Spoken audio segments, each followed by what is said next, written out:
are some in the world today, and there always have been,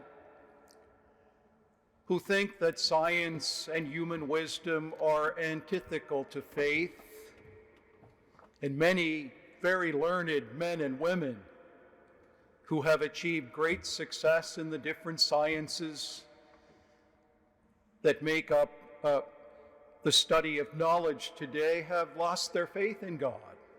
They don't believe in God.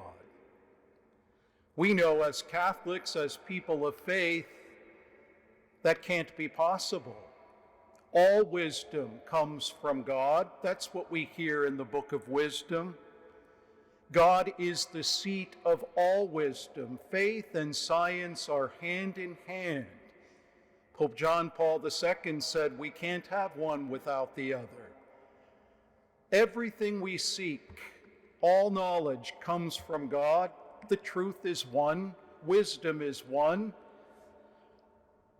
And if we study in the way that God has designed us to do, we will come to know God more deeply.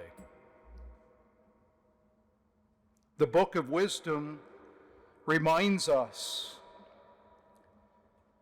for those who keep the holy precepts, they shall find holiness, and those learned in them will have a ready response, that you may learn true wisdom. That's the call for each of us, to come to know God, who He is, His plan. As it unfolds in human life, we were blessed with the human intellect, with the ability to learn and grow in wisdom. That's a gift from God. Today we honor one of the greatest doctors of the Church, St. Albert the Great. He taught St. Thomas Aquinas, one of the greatest theologians that ever existed. St. Albert the Great, in his time, was the most learned man in the world. He taught geometry, physics, astronomy, medicine. But he was first and foremost a man of faith. And he reminded his students that everything we could learn and advance in any scientific endeavor should lead us to the heart of God. And God is love.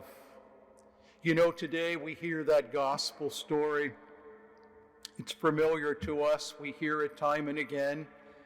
The 10 lepers who were cleansed by Jesus. No one else would go near a leper because they were so contagious. Lepers had to wear bells around their neck, and as soon as people heard that sound, they ran the other way. There was no human contact. Lepers were completely forbidden to go anywhere near the community, and certainly were not able to worship in the synagogue.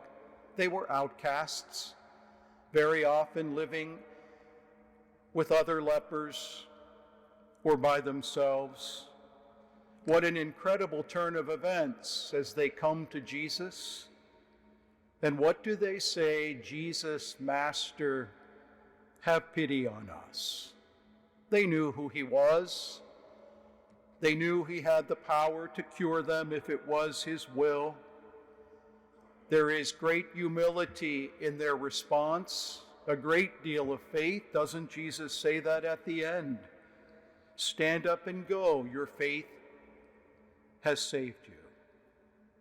But of all 10 who were healed, only one came back to the feet of Jesus to offer gratitude.